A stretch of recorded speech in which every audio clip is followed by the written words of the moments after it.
Welcome, Dr. James Beckett, Sports Card Insights, here with Grant Sandground, former Beckett Publications teammate and now a star at Upper Deck, has his fingerprints all over Goodwin Champions. I got a couple boxes and really enjoyed opening them and trying to figure it out. So thanks, sponsors, certainly Upper Deck, the presenting sponsor for this episode, but also Topps and Panini, Heritage Auctions, Huggins and Scott Auctions, Mike Stadium Sports Cards, Burbank Sports Cards, ComC.com, and Beckett Media, Beckett Grading, Beckett Authentication. So welcome, Grant, and thank you again for providing that enjoyment for Goodwin Champions. Have you been involved with Goodwin Champions from the very beginning? Yeah. Hi, Jim. Thanks for having me back on the show. Yeah, it's funny, all the way dating back to 2008, prior to starting at Upper Deck, when I was interviewed at Upper Deck, I came with the sort of map sketched out for the concept of Goodwin Champions. So I don't know how many people go to job interviews with a product already mapped out, built and figured, and like, here,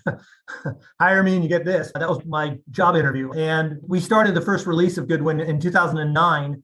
And that was released with a baseball license. And it was really a tribute to the original 1888 Goodwin Champions set with the famous Cap Anson card, beautiful painted stuff. So we tried to make the cards look with those beautiful sunset backgrounds. That was the first set we did. Skipped a year in 2010 and brought it back in 2011 as sort of a multi-sport product that was no longer with the baseball licensing.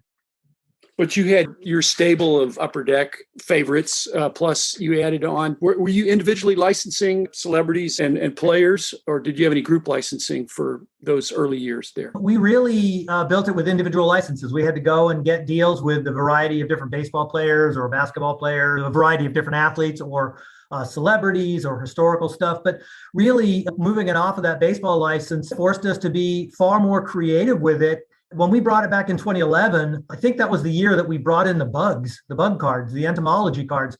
And that really was the first splash of notoriety that brand had, that like, good Lord, you put bugs in there. It really was born from the idea of doing butterflies in the cards as real relics. And that was a riff on the old tobacco era cards that a lot of people don't realize, that it wasn't just baseball players that had tobacco cards. It was waterfalls and flags and Civil War generals and insects and butterflies and birds and all sorts of stuff. And we wanted a modern take on the classic tobacco era cards with an expanded coverage of more than just baseball players.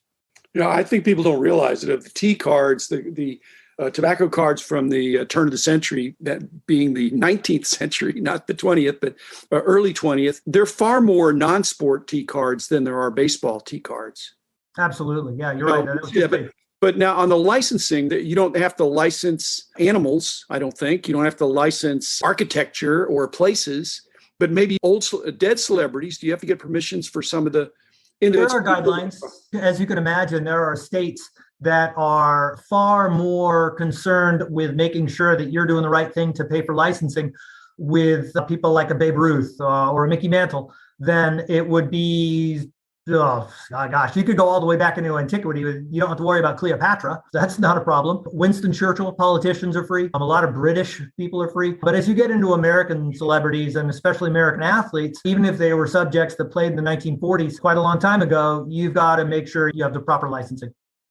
But my point is, I don't think you were adding these other dimensions to the set that were unprecedented, it seemed like at the time, to avoid licensing. I just think you were adding some interesting elements, and like the manufactured patches that were very ornate. There's some cost of production in those, but you don't have to pay the Butterfly Association, Dinosaur Federation. None of that stuff. And actually, you're jogging my memory a bit. We're going back some 15 years now. One of the coolest things about Goodwin Champions was those animal patch cards, the manufactured patches featuring animals. The first time we did them, they really caught on and became far more popular than we thought they ever would be, to the point where some of the rare patches were selling for $600 to $1,000 a piece, ratioed animal patch card.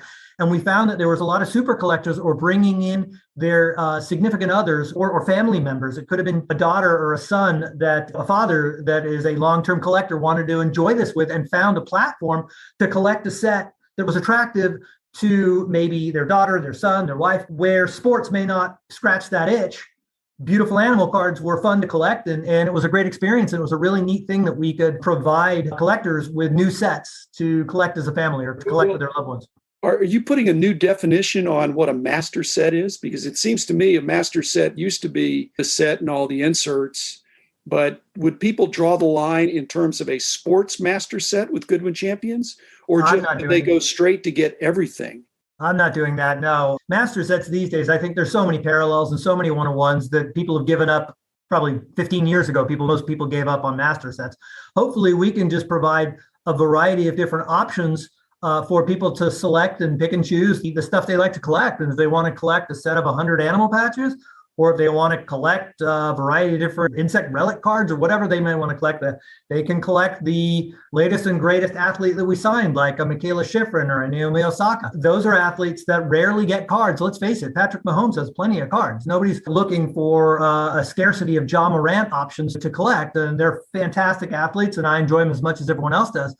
But it's really fun, even dating way back when we were getting autograph cards of a rock climber like Alex Honnold, who had a documentary and won an Oscar actually for, I think it was called Free Solo, for climbing El Capitan with no ropes, which is crazy, but really cool. And Alex Honnold, you can't even find it anymore, but I remember it spiked up to about $250.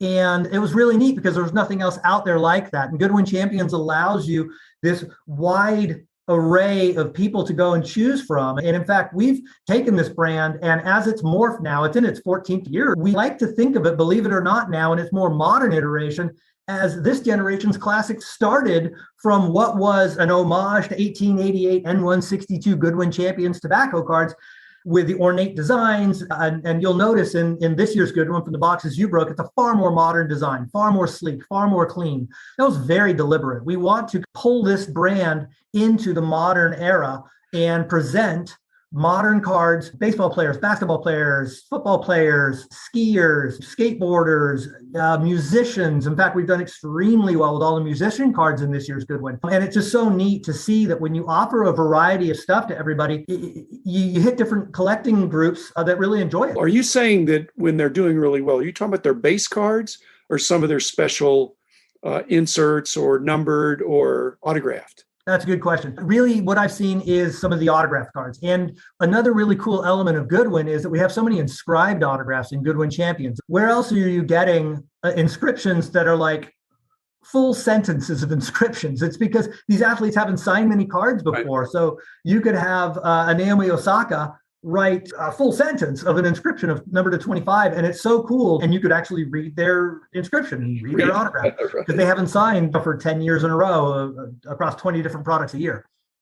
You used to have minis in the product. When did they get eliminated, or was that a marketing decision or No, that was a grant and the product development team decision. We talked about, that was exactly what we were talking about, adjusting and morphing and growing the profile of this product from its tobacco era roots, which have mini cards, into a more modern product. And we swapped out the mini cards in this year's product, what we're calling 2021 Goodwin Champions, obviously released several months later than we would have ideally wanted it due to factors outside of our control that we've probably all talked ad nauseum. So there's that, Jim. The other thing is, I don't know if you were involved in the design elements of the marketing on the hobby box, which is a work of art and is the only hobby box I can recall that has sell copy on all 6 sides of the box. Yeah, that is. Is that because the product is so complicated, whether you turn it upside down or on the side, there's something on every panel? I can give some kudos to one of our veteran leaders in our design area here at Upper Deck, Neil Johnson. I think he's designed every single Goodwin Champions box dating back to 2009. I don't want to put words in his mouth, but I think to a degree, maybe a little bit of labor of love, that a little more time and attention goes into that box design than others, but that falls a little bit outside of my realm. I wanted to circle back real quick to finish my point about the minis. In 2021 Goodwin, we flipped out the minis and we replaced them with chromium cards, which was a huge adjustment. Honestly, it was a significant cost increase because the chromium stock is far more costly than just your standard paper. But we wanted to do it because we wanted to continue trying to morph and align the content of this product into a type of product that today's consumer wants to buy. And chromium is popular. Everyone likes the flashy, silver, shiny, beautiful parallels. And we have Michael Jordan and LeBron James and Tiger Woods and all these amazing athletes. And the opportunity to give them some chromium cards, including some of the numbered chromium parallels, was too good for us to pass up. Okay. And you've evolved also on the inserts that are the non-sport that you've grabbed onto, but then sometimes they don't get continued the next year. Is there market research that you look at to say, hey, we tried to do different flowers and that didn't work, or different butterflies, and that worked really well. How are you seeing whether something is working or not when it's not a sport? It's just an ancillary aspect of the. I think it touches upon the nature of how social this collecting experience is in today's market versus 20 years ago, or even, let's say, another lifetime ago when I was a young man working for you and you'd fly us all around to shows all around the nation just to get pricing information. These days, you can see what's going on, what's being discussed, what's being talked about on a variety of podcasts or collector message boards, or even sites like eBay, where you can see, hey, is something popular? Is it selling for more than you thought it would, for less? Those kind of things actually make it relatively straightforward for us to see what's going on after the product's released and make some adjustments.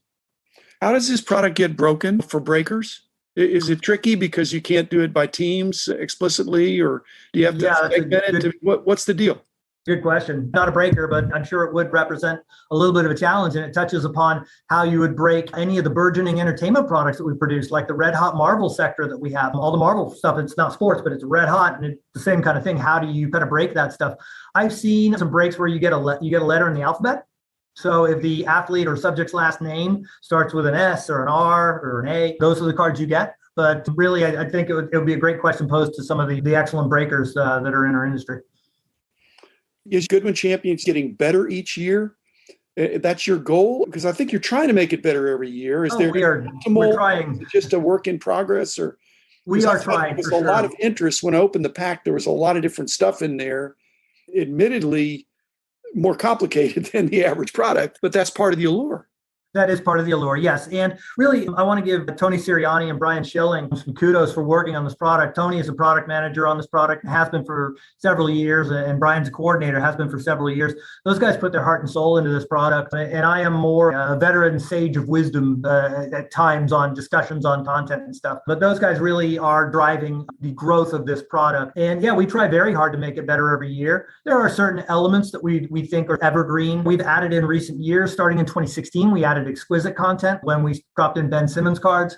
I think 2016, 17, right around there. More recently, we added SP Authentic cards in. So you can get like retro tributes with the LeBron James rookie year designs of Jalen Green this year and a variety of other athletes. But you can see that Goodwin is morphing and changing, and it allows us to be a platform to present some of our most popular brands, like an Exquisite collection or like an SP Authentic, with some of these athletes, like a Naomi Osaka or a Colin Morikawa, with all of our most popular brands. It's such a fun sandbox because it's so flexible that you can go from presenting an Exquisite collection, Naomi Osaka auto patch, all the way to a map of Michael Jordan when he was a young boy in North Carolina. The bounty mission, is that a big deal or a little deal? How many people get swept up in that, and do people get frustrated? What's the deal on that? Yeah, I'd like to think it's a big deal for those that choose to pursue it. The bounty prize this year is a red ink signed Naomi Osaka hard signed autograph. So it's a great card. It's a big hit. But again, there's only a handful of those out there. So it's going to be a race, and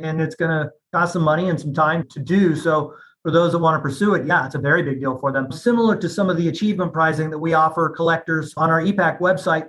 For collecting certain sets, you get prize cards. So we want to make sure that customers that are buying the physical product of Goodwin Champions also have some sort of collecting-based prizing. And the only way to do that in the physical format is with the scratch-off codes with the bounty cards.